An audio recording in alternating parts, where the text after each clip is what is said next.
Dutch tourist na nagtour sa Banawe. Ipugaw, nako, nag-collapse, patay. Detalye ng balita mula kay Romy Gonzalez sa RH41 na imbag na bigat, Romy. Nasawi ang isang 65 taong gulang na Dutch tourist matapos ito mag-collapse sa isang village tour sa Bangan, Banawe, Ifugao kahapon. Nakilalang biktima na si Hendricus Gerardus Theodoros Maria van Rossum, isang installation mechanic mula sa Raalte, Netherlands.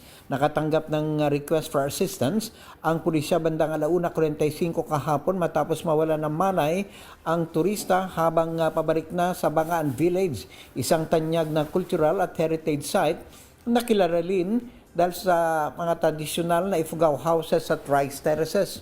Ayon sa unang impormasyon ng mga otoridad at tour guide ng grupo, nakababa na sina Van Rossum at mga kasama nito sa Bangan Village na bahagi ng guided tour. Pagkatapos kumuha ng larawan at nagsimulang bumalik sa paglakad sa daan, umupo umano ang turista sa tabi ng kalsada at nagreklamong nahihilo bago nawalan ng malay. 2 miyembro ng grupo na pawang mga nurses ang kaagad na nagsagawa ng cardiopulmonary resuscitation o CPR, subalit bigo silang ma-revive ang dayuhan.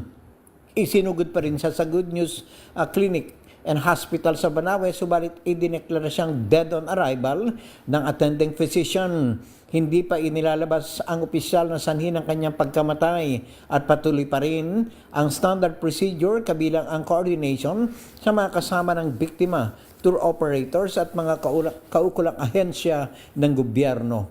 Ito si RH41 Romy Gonzalez para sa DZRH. Una sa Pilipinas, una sa Pilipinas. Maraming salamat, Romy. Jose Aguina.